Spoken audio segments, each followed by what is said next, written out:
Hello friends, welcome to my YouTube channel. Today is Tuesday, April 19th, 2022. You're watching my 11th video. The English version of the video is computer generated using artificial intelligence. I did not sit in front of the camera, nor did I say the words there. It's not deepfake quality yet, but I'm just learning some technical stuff. It will get much better over time. I ask for your patience and understanding. Maybe because I come from engineering background, I will start sharing important technological developments in this channel as someone who follows technology very closely. Recently, our country lagged behind the world in matters such as economy, justice, education, etc., as well as in technology. In particular, there are revolutionary developments happening on computer technology, defense industry, and gene therapy areas, and these developments are only covered like magazine news on the local media. Our introverted nature as a society makes lack of vision and shallowness prevail and causes us to watch the events that shape the future only as spectators. I have full confidence in the Z generation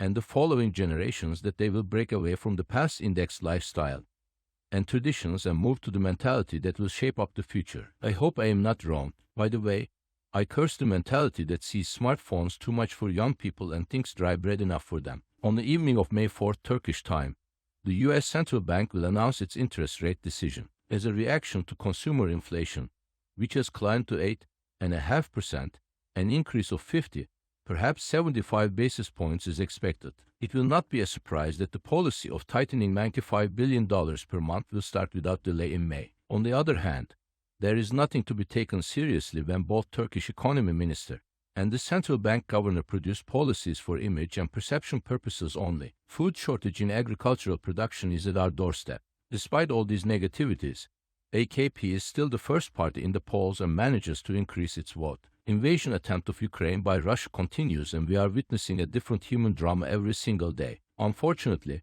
Turkey's positive attempts to achieve peace received little response. However, trying to carry out balanced diplomacy with both sides, Turkey began to draw criticism from the Western world. I do not find the intention of the United States and the European Union, which aims to bring Turkey to a completely anti-Russian line, sincere and honest. As I mentioned before, the American defense and energy companies and the Pentagon have not yet achieved the desired benefit from this war. Added to this were the British government and companies, who finally understood the situation and its potential benefits for them. I expect these interest groups to take many steps to prolong the war and delay the peace. Both the wealthy opposition of Russia and the wealthy Ukrainians show great interest in Turkish real estate market. Housing prices for sale and rental have increased significantly in a short period of time. This situation, created by the fear of security and the regime, may provide an Arab Spring-like capital inflow to Turkey. Recep Tayyip Erdogan, who will make an unexpected election decision with the economic relief that such a situation will create,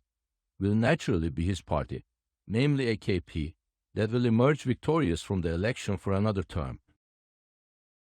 It is an interesting development that the sixth opposition bloc has bled in terms of public support since its initial meeting. The trust in the opposition bloc has fallen far behind the trust in the Nation Alliance. DEVA and Gelecek parties that joined later did not have any noticeable contribution so far. In fact, the weird attitudes of Ahmet Davutoglu and the last request of Ali Babacan to bring the Ergenekon and Bolyaz cases to trial again have made these two leaders poisonous for the bloc. Sadullah Ergen, who was the Minister of Justice during the Ergenekon and Bolyaz trials, is currently the deputy chairman of DEVA party. Isn't this person, who was the Minister of Justice at the time when the Fethullah Gulen organization completely took over the judiciary system, not to make an explanatory statement on the matter? If the deep state is to be investigated, I think it would be appropriate to start with the times of Tansu Çiller and Mehmet Ogur, when secular and Atatürkist intellectuals were killed one after the other. I also wonder what Ali Babacan and Sadullah Ergen will say about the fact that these murders paved the way for political Islam. In response to Babacan's rhetoric, the leader of the Democrat Party, Gültekin Uysal, said that a person who is not from the AKP should be a joint candidate, which must have offended Ali Babacan. In response, Mr. Babacan yesterday said that his party has not yet joined the alliance and he will think and make a decision based on the developments if necessary. I think it's time to show the door to those who do not think of being useful to the alliance. Maybe it's time to return to the Nation Alliance formation, whose beginning and end was clear. The CHP, which is the leader of the opposition bloc, is currently in pursuit of making the transition to the parliamentary system the only priority. and making amends to a strange list of people. I find it difficult to understand the insistence on these issues, which has no real public support either. I have voted for CHP many times because of the lack of alternatives. Without exception, all ended in disappointment. While CHP planned to make amends to the secular and Atatürkist voters who have voted for CHP so many times and are disappointed without exception, Ekrem İmamoğlu won the election.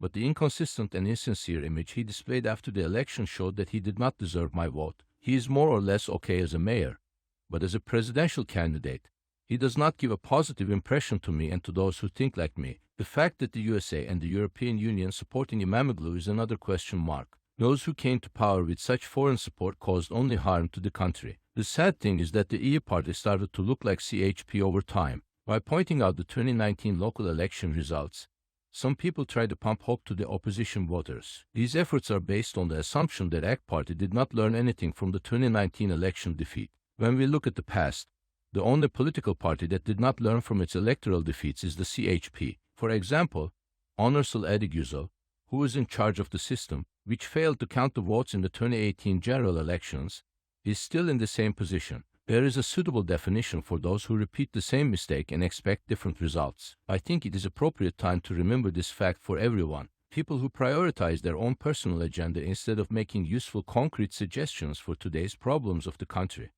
are dominant majority in politics. In this respect, the opposition is no different from the government. As a result of the lethargy and disorientation of the six-party opposition bloc, the ruling bloc gained serious votes again and began to withdraw the undecided voters back to its side. The opposition bloc, which could not develop a concrete discourse even on the problem of illegal asylum seekers, has exhausted the credit given to it, but is not aware of it. Emphasizing the rhetoric of the public on this issue, the Zafer Party is in a serious rise in terms of public support. I wouldn't be surprised if it exceeds 7% barrier by June 2023. I am not a member of the Zafer Party, but I will give my best support, because the only political structure that knows what it is saying concretely and expresses clearly is the Zafer Party. I hope that the opposition bloc will throw off this dead soil that has fallen on it and return to its days of serious opposition performance. Otherwise, it means that a match has started with a preset result from the beginning. No one has the patience and will to watch this charade anymore. Thanks for watching. See you in the next video. Goodbye.